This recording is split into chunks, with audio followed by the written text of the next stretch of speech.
नमस्कार, स्वागत है आपका छत्तीसगढ़ की खबरों में। मैं हूं दिग्विजय सिंह। खबरों की शुरुआत करेंगे इससे पहले एक नजर अब तक की सुर्खियों पर। मुख्यमंत्री भूपेश बघेल का हवाई तोहफा। जगदलपुर, हैदराबाद, रायपुर हवाई सेवा का शुभारंभ। हवाई सेवा से लोगों को मिलेगी राहत। नियमितीकरण की मांग को लेकर हड़ताल पर संविदा स्वास्थ्य कर्मचारियों के खिलाफ कार्रवाई। 50 से ज्यादा कर्मचारियों पर एफआईआर। पेंड्रा के नेवसा ग्राम पंचायत में आज भी शौचालय नहीं। खुले में शौच करने को महिलाएं आज भी मजबूर। परेशान महिलाओं ने की शिकायत। बलौदा बाजार में 24 घंटे में मासूम की हत्या का खुलासा। 1400 के सोने के लॉकेट को लेकर की गई हत्या। आरोपी गिरफ्तार। छत्तीसगढ़ में कोरोना का कहर। प्रदेश में 1998 नए मरीज, 13 लोगों की मौत। रायपुर में 21 दिन के बाद 500 से कम हुए केस। आसमान में पहुंची सब्जियों के दाम। आलू, टमाटर और प्याज के भाव 2 महीने में दोगुने। घरों का बजट बिगड़ा। आप देख रहे हैं के न्यूज, खबरों का सारथी। रुक करते हैं खबरों की ओर। बिलासपुर जिले के कोटा नगर पंचायत में महामारी संक्रमण की चैन को रोकने के लिए कलेक्टर ने 22 सितंबर से 28 सितंबर तक कंटेनमेंट जोन घोषित कर लॉकडाउन लगाने का निर्देश दिया है। कोटा नगर सहित आसपास के ग्राम पंचायतों में कोविड-19 कोरोना के मरीज हर रोज मिल रहे हैं। कोटा एसडीएम आनंद रूप तिवारी और एसडीओपी रश्मीत कौर चावला के संयुक्त अगुवाई में खंड चिकित्सा अधिकारी डॉक्टर संदीप द्विवेदी, मुख्य नगर पंचायत अधिकारी सागर राज और कोटा थाना प्रभारी प्रकाश कांत सहित पुलिस स्टाफ ने नगर के मेन रोड में फ्लैग मार्च निकाला। इस दौरान उन्होंने कोरोना संक्रमण को रोकने के लिए नागरिकों को घर में रहने की अपील की है।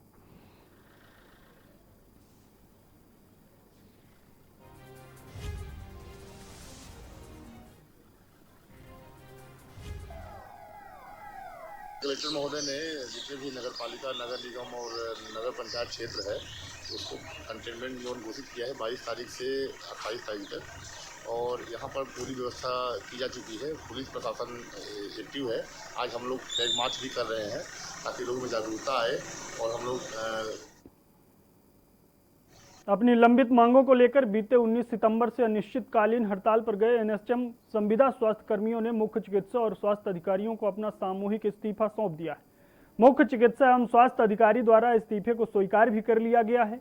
आपको बता दें कि 252 संविदा स्वास्थ्य कर्मी विगत 19 सितंबर से हड़ताल कर रहे थे। 169 संविदा स्वास्थ्य कर्मियों ने इस्तीफा देने का कारण यह बताया है कि हड़ताल की अवधि में जिला प्रशासन द्वारा सभी संविदा कर्मियों को नोटिस भेजकर नौकरी खत्म करने की धमकी दी जा रही थी।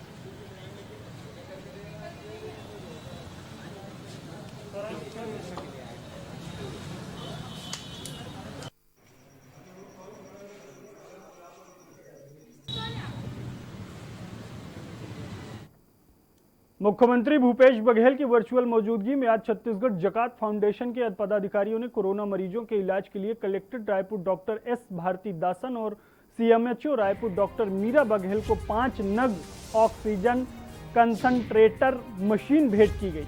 यह संक्षिप्त कार्यक्रम कलेक्ट्रेट में हुआ, जिसमें मुख्यमंत्री भूपेश बघेल अपने निवास कार्यालय से वीडियो कॉन्फ्रेंसिंग के माध्यम से शामिल हुए। छत्तीसगढ़ जकात फाउंडेशन के पदाधिकारी छत्तीसगढ़ राज्य में कोरोना आपदा काल में जरूरतमंदों की मदद और कोरोना संक्रमण की रोकथाम के लिए मुख्यमंत्री भूपेश बघेल के दिशा निर्देशन में किए जा रहे कार्यों और उपायों की सराहना की।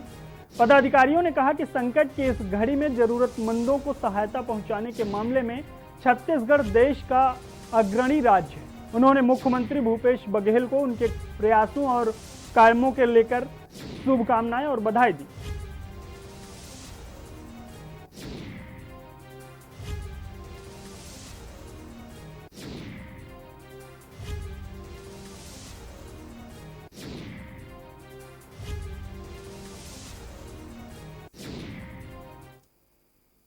मुंगेली जिले के नेशनल रूरल हेल्थ डिपार्टमेंट से जुड़े लगभग 200 संविदा स्वास्थ्य कर्मचारियों ने अपनी नियमितीकरण की मांग पूरी न होने और प्रदेश के अन्य जिलों में संघ से जुड़े कर्मचारियों की बर्खास्तगी के बाद सामूहिक रूप से मुंगेली सीएमएचओ को इस्तीफा सौंप दिया है। कर्मचारियों ने बताया कि लंबे समय से कर्मचारी अपनी नियमितीकरण की मांग को लेकर पूर्व और वर्तमान सरकार को समय समय पर अवगत कराते आए हैं।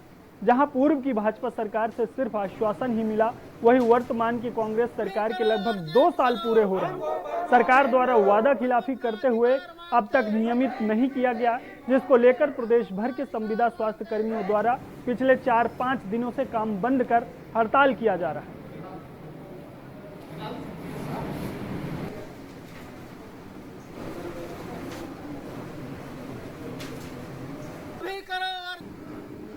प्रशासन से अभी तो आया तो है ऐसा आदेश कार्रवाई करके और बुलाए हैं, जो स्टेट लेवल पर उनके अलग बुलाए हैं, वहाँ पे भेज रहे हैं। और यहाँ पे इसी बात भी क्या कार्रवाई करें इसमें ऑलरेडी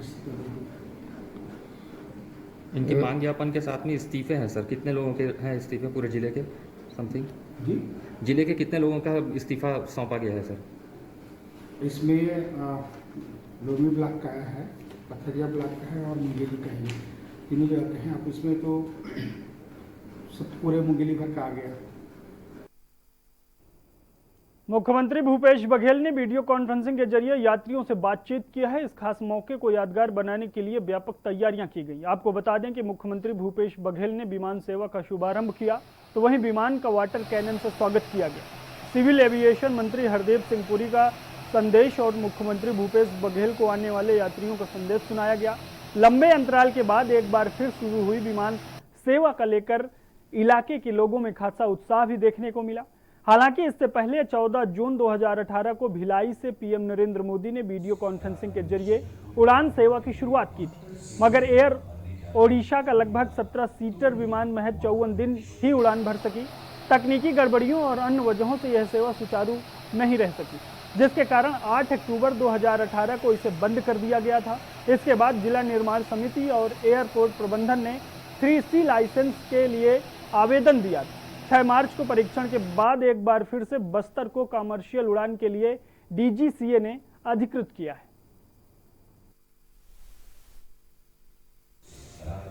मुख्यमंत्री महोदय द्वारा आज बस्तर का जो बहुत बहुप्रतीक्षित मांग थी विमान को लेकर के, उसमें एयर अलायंस का विमान आज प्रारंभ किया गया है, जो हैदराबाद, जगदलपुर, रायपुर के सर्किट में नियमित रूप से रोजाना चालू रहेगा।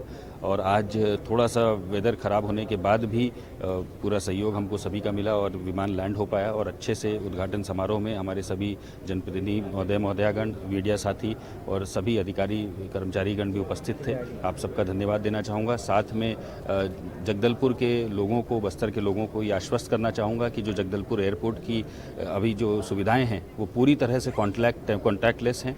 रायपुर जगदलपुर से रायपुर का टिकट करवाए हूँ सर, और सस्ती है टिकट भी, और जो उड़ान सेवा यहाँ पर जो दे रहे हैं वो बहुत बस्तर के लिए बहुत ही अच्छा है। यहाँ के जो युवा हैं, युवा वर्ग है, जो भी जिसके लिए यात्रा सुविधा हो जाएगा, जो उतने लंबे जो टाइम लगता था वो टाइम की बचत हो जाएगी। अब खबरों में आगे बढ़ते हैं। खबर बिलासपुर से है, जहां जिला प्रशासन ने 22 सितंबर से शहर में लॉकडाउन घोषित कर दिया है। वहीं अब शहर के कलेक्टर सारांश मित्तर ने यह स्पष्ट कर दिया है कि शहर के नगरीय निकाय और ज्यादातर क्षेत्रों के कंटेनमेंट होने की वजह से बंद किया जा रहा है। और इससे पहले उन्होंने व्यापारी, ट्रांसपोर्टर और अन्य संगठनों से भी चर्चा की है। यही वजह है कि 22 सितंबर से 28 सितंबर तक शहर में सामान्य गतिविधियों पर पूरी तरह पाबंदी रहेगी। हालांकि इस बीच कुछ महत्वपूर्ण और अति आवश्यक सेवाओं को जारी रखने का फैसला लिया गया है, जिसमें दवाई दुकान और दूध डेयरी, पेट्रोल पंप जैसी सुविधाएं शामिल हैं। संशोधन उन्हें करने की आवश्यकता पड़ी हम एक क्लैरिफिकेशन व्हाट्सएप कर दिया। मैं क्या है, जब तक आदेश कलेक्टर न दिए बाकी का देखिए, मैं एक चीज़ आप सब लोगों को स्पष्ट करना चाहता हूँ, ये किसी प्रकार का लॉकडाउन नहीं है। जो भी अभी सरकारी निर्देश हैं उसके तहत ये बताया गया है कि जब भी किसी भी क्षेत्र में कोरोना के संक्रमण की निर्धारित संख्या से ज़्यादा केसेस आने लग जाएं तो उस क्षेत्र को नियम अनुसार हमें कंटेनमेंट जोन घोषित करना पड़ता है। हमने पिछले 10 दिन में ये ऑब्जर्व किया है कि हमारे नगरीय क्षेत्रों में बिलासपुर ज़िले के बहुत ज़्यादा अधिक संक्रमण जो है फैल रहा है, और डेली हमारे 300 से 350 की जो काउंट है उसमें हमारे कोरोना पॉजिटिव केसेस आ रहे हैं। देश के कई हिस्सों में सब्जियों के दाम बढ़ने से सभी को परेशानियों का सामना करना पड़ रहा है। वहीं बेमेतरा में भी ग्राहक के साथ साथ सब्जी विक्रेता भी परेशान नजर आ रहे हैं। ₹60 किलो भैया आलू। लेकर पहली कार इस रेट ₹30 किलो, 40 रुपये। का लगते कि लॉकडाउन की वजह से बढ़े है कि काका लॉकडाउन की वजह से बढ़े। का लगते ग्राहक की प्रतिक्रिया का आती कहाँ ले पाए भाई, आधा किलो 2 किलो ले, आधा किलो ले। पहले जिसे काम में धाम नहीं चला। जिस तरीके से लॉकडाउन पहले को अपेक्षा और अब जो लॉकडाउन है, इस लॉकडाउन से सब्जी मार्केट को उतना प्रभावित नहीं हुआ है जी। ये टमाटर का ये हर साल का वही रिकॉर्ड है जो पहले भी बढ़ता था, आज वही कंडीशन है। ऐसा कोई चीज़ फर्क नहीं पड़ा लॉकडाउन से। मैं आपको फिर से बोल रहा हूँ कि पहले जो कंडीशन टमाटर की रहती थी, जो कोरोना वायरस की वजह से लॉकडाउन जो हुआ है उससे कोई प्रभाव नहीं पड़ा है। पहले भी यही रेट बिकता था टमाटर 40 से 50 इस सीज़न में बारिश में, और इस साल भी वही सीज़न में वही रेट बिक रहा है। पर किसी को कोई फर्क नहीं पड़ा लॉकडाउन से, क्योंकि ये सब्जी मार्केट है। पूरा देश बंद था तो पूरा सब्जी मार्केट खुला रहता है। कोई जगह बंद है भले वो चीज़ अलग है, लेकिन बारिश के वजह से क्षति हुई है, इसके वजह से थोड़ा सा रेट में उछाल आया है। लेकिन लॉकडाउन से कोई फर्क नहीं पड़ा है, सिर्फ बारिश से ही प्रभाव पड़ी है, इस वजह से सब्जी का रेट बढ़ा हुआ है। अब ये कोरोना काल में एक चीज़ तो है कि सब्जी का रेट में अनाप शनाप इजाफा हुआ है जी। पहले जो भिंडी 20 रुपये किलो था, आज वो जस्ट डबल हो गया है जी, 40 रुपया जी। वही हाल आलू का है जी, है ना। प्याज का भी क्या है रेट एकदम बेतहासा, उसमें भी वृद्धि हुआ है। प्याज का भी रेट आज मार्केट में 40 रुपये किलो कम नहीं है ना जी। तो सब्जी का रेट क्या है अभी अनाप शनाप, कम से कम मैं तो यही बोलूँगा कि सब्जी का रेट पहले के अपेक्षा 3 गुना हो चुका है जी। क्या असर पड़ा है अभी रसोइयों में, क्या असर पड़ा इनका? अब रसोइयों का पूरा बजट बिगड़ा हुआ है। इसमें संदेश मेरे देने से क्या फ़र्क पड़ता है? वो तो किसानों को जो लाभ हानि हो रहा है उनको उसको डिसाइड करना है कि उनको ये फसल क्या रेट पड़ रहा है, क्या रेट में उनको पोसा रहा है ना भैया। तो उनके ऊपर डिपेंड करता है जो उत्पादक हैं। ₹60 किलो भैया आलू। लेकर पहली कार इस रेट। खबर मुंगेली से है, जहां मुंगेली जिला मुख्यालय में राजस्व पटवारी संघ के बैनर तले मुंगेली शाखा के सभी पटवारियों ने कस से 14 दिनों तक होम आइसोलेशन में जाने का फैसला लिया। साथ ही मामले में कलेक्ट्रेट को ज्ञापन सौंपा है, जिसमें हर पटवारी का 50 लाख के बीमे की मांग भी की गई। पूरी बात मीडिया से साझा करते हुए जिला अध्यक्ष टी आरिफ ने बताया कि प्रदेश स्तर पर हम सभी कोविड-19 पीरियड में फ्रंट वॉरियर के रूप में हर आदेशों का पालन अपनी जान की परवाह न करते हुए काम किया है, जिसका ना हमें राज्य और जिला प्रशासन की तरफ से सम्मान मिला, ना ही खुद की सुरक्षा से संबंधित कवच। हम लगातार 24 घंटे सरकार के आदेशों का पालन कर रहे हैं। ऐसे में प्रदेश के कई पटवारी भी कोरोना संक्रमण के शिकार हुए हैं और कुछ की जान भी गई है, लेकिन सरकार ने हमारी सुध नहीं ली, जिसके चलते 14 दिनों तक होम आइसोलेशन में जाने का फैसला किया है।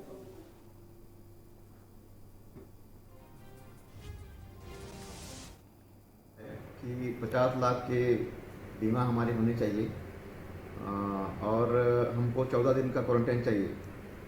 तो इस संदर्भ में मैंने उन्हें बताया है कि आप 14 दिन की क्वारंटाइन नहीं जा सकते हैं। रही बात बीमा का, तो हम राज्य शासन को भेजे हैं और वो राज्य स्तर पे है और राज्य स्तर पर ही उनकी दिशा निर्देश मिलेंगे और निर्णय होंगे उस पर। 14 दिन पे क्वारंटाइन जाने की ये बात कर रहे हैं, तो 14 दिन की क्वारंटाइन क्यों जाएंगे? जिनको पॉजिटिव आता है टेस्ट करने के बाद, वो उनकी इलाज हम लोग अपने कोविड हॉस्पिटल में करते हैं। दंतेवाड़ा वेयर हाउस से 200 क्विंटल निकला चावल संबंधित गुड़ से सरकारी राशन दुकान में नहीं पहुंचने का मामला सामने आया है, जहां प्रशासन के बाद अधिकारी जीआर ठाकुर ने कोतवाली में ट्रांसपोर्ट मनोज मालवीय के खिलाफ एफआईआर दर्ज करवाई है।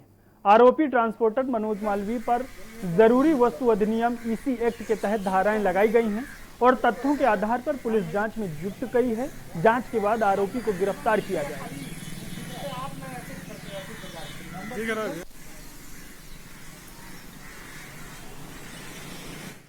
कल दिनांक 20 तारीख को खाद्य विभाग जिला दक्षिण बस्तर दंतेवाड़ा खाद्य अधिकारी के प्रतिवेदन पर से थाना कोतवाली में अपराध पंजीबद्ध किया गया है।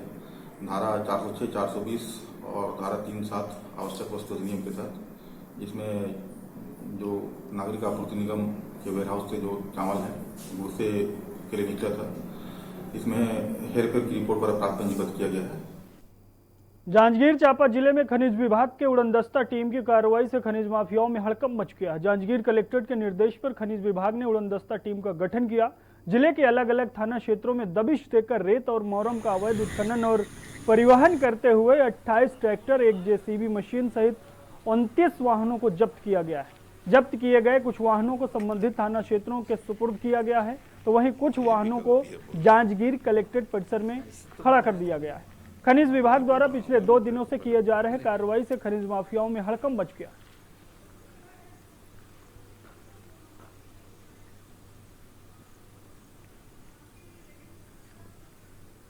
जेसीबी, ट्रैक्टर, हाईवा तीनों जब्त। तो ये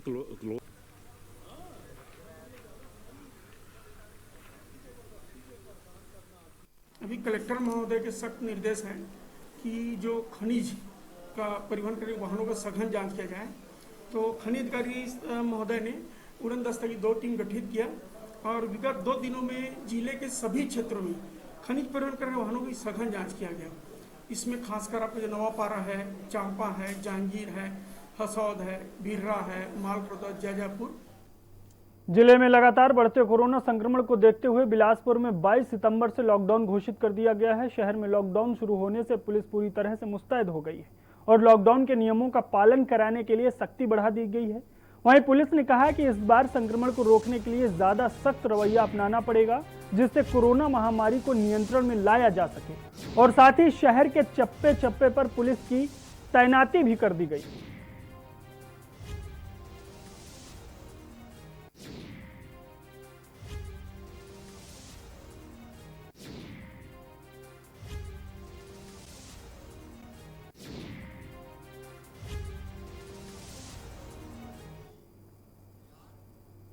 बिलासपुर के धार्मिक नगरी रतनपुर में स्थित सिद्ध शक्तिपीठ मां महामाया मंदिर के गर्भगृह में रखी दान पेटी में गुप्त दान के रूप में 5,51,000 नगद मिले हैं।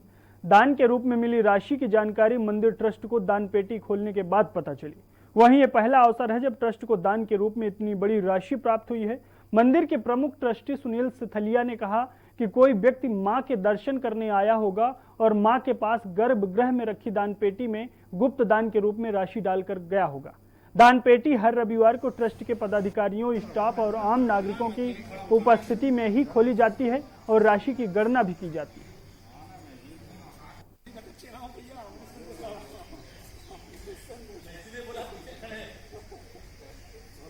नहीं हो, पुराना नहीं हो, कड़वा नहीं, पुराने चो है, पत्थर के हो, पत्थर कड़वा है, नहीं।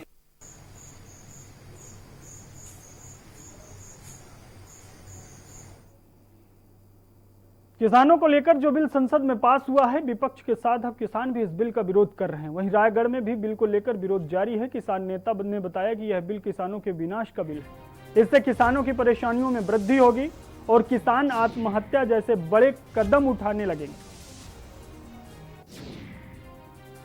इस बिल से निजीकरण को बढ़ावा मिलेगा, साथ ही साथ किसानों का मालिकाना हक भी खत्म हो जाएगा, ऐसा कहना है किसानों का।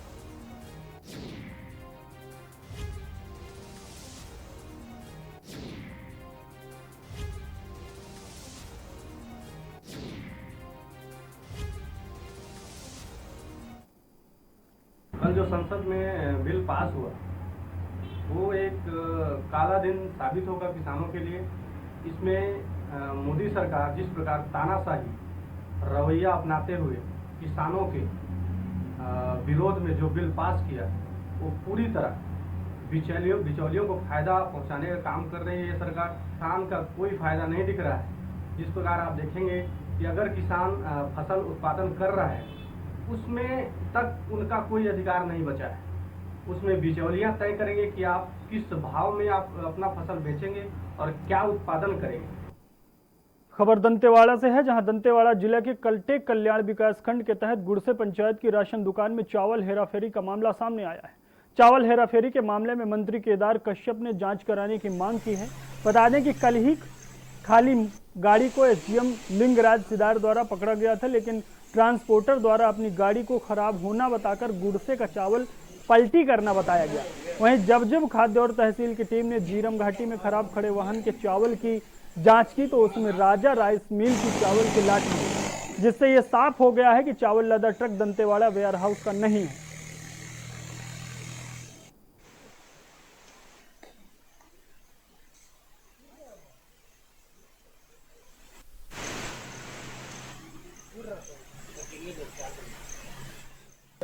कि जारम में एक गाड़ी खड़ी है तो उसका भौतिक सत्यापन करने के लिए कि अंदर क्या है क्या नहीं, वो देखने के लिए हम लोग आए थे। मेरे साथ पुलिस विभाग थी और साथ में फूड इंस्पेक्टर थे। हम लोग अंदर खोले, रस्सी खोले, उसके बाद देखा गया कि चावल के बोरे हैं और अलॉटमेंट नंबर जो है वो 7098 है।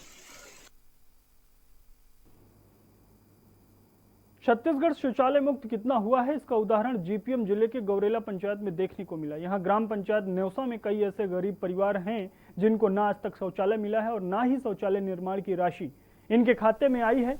आज भी यहाँ महिलाएं खुले में शौच करने को मजबूर हैं, लेकिन इसकी सुध लेने वाला कोई भी नहीं है। परेशान महिलाओं ने गांव के उप सरपंच की मदद से अधिकारियों को लिखित शिकायत दी है, जिससे गांव में शौचालय का निर्माण हो सके।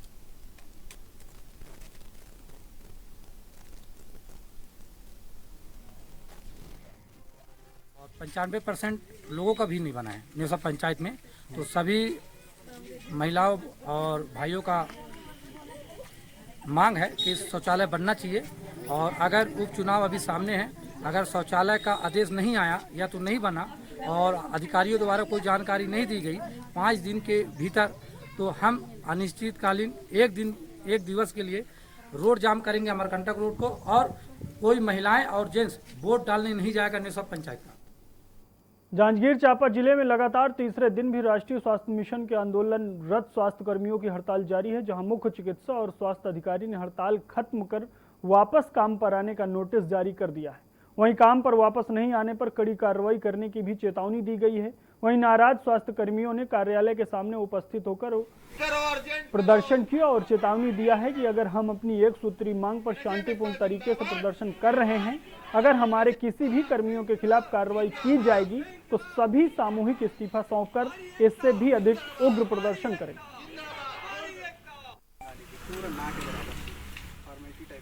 राष्ट्रीय स्वास्थ्य मिशन अंतर्गत कार्यरत जो संविदा कर्मचारी अधिकारी है, ये सब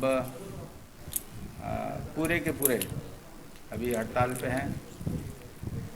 सबको नोटिस भी जारी किए गए हैं। अपील की गई है कि कर्मचारी आ जाएं। 3 दिन हो गया हम लोग को यहाँ अभी है ना धरना प्रदर्शन करते हुए, लेकिन अभी तक हम लोग के मांगों का भी सुनवाई नहीं हुआ है। तो अभी हम लोग अभी जब तक अनिश्चितकालीन हड़ताल है वो चलेगा, जब तक हम लोग का मांग का सुनवाई नहीं होगा। एक सूत्री जो मांग है हम लोग का कि हम लोग को रेगुलर किया जाए। एनएचएम संघ के आह्वान पर हम लोग अपने एक सूत्री मांग को लेकर आज तीसरे दिन भी यहाँ पर शांतिपूर्वक हड़ताल कर रहे हैं। चूँकि शासन प्रशासन हमारे ऊपर दबाव बनाने के लिए हमारे अधिकारियों को और कर्मचारियों को नोटिस दिए हैं कि उन लोग आज सुबह 11 बजे तक ड्यूटी ज्वाइन करें। खबर बालोद से है, जहां संविदा स्वास्थ्य कर्मी जो कि बीते 19 सितंबर से अनिश्चितकालीन हड़ताल पर चले गए थे, उनकी हड़ताल अब तक जारी है। तरह तरह से माध्यमों से सरकार अब तक अपनी बात पहुंचाने की कोशिश कर रहे हैं। ऐसे में कलेक्टर द्वारा फरमान जारी कर दिया गया है कि 24 घंटे में सभी स्वास्थ्यकर्मी अपने काम पर वापस लौट जाएं, अन्यथा उन्हें नौकरी से बर्खास्त कर दिया जाएगा। जिसके बाद भी संविदा स्वास्थ्यकर्मी अपनी हड़ताल पर डटे हुए हैं। संविदा कर्मियों के हड़ताल में जाने के कारण कोरोना वायरस संक्रमण काल में चिकित्सा व्यवस्था चरमरा गई है। पूरा प्रदेश और देश इस समय कोरोना वायरस के संक्रमण काल से गुजर रहा है। ऐसी परिस्थिति में संविदा कर्मी फायदा उठाते हुए अनिश्चितकालीन हड़ताल पर चले गए।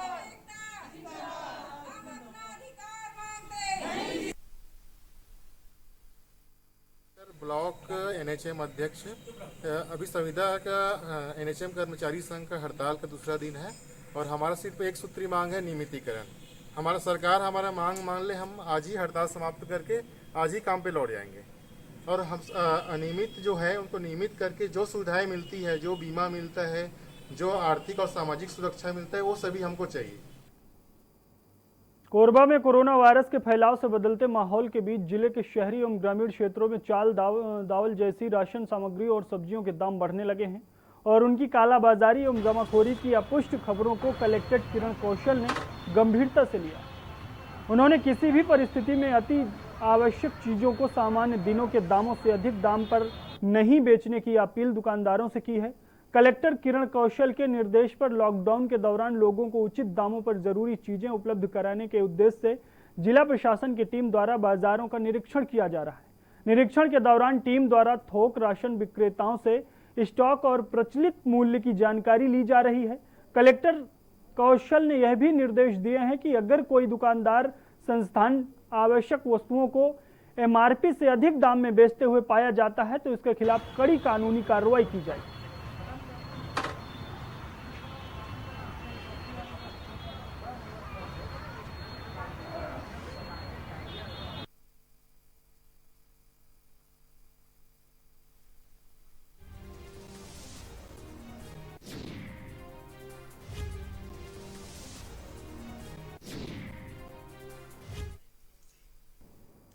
छत्तीसगढ़ की खबरों में फिलहाल इतना ही। आप देखते रहिए के न्यूज़। नमस्कार।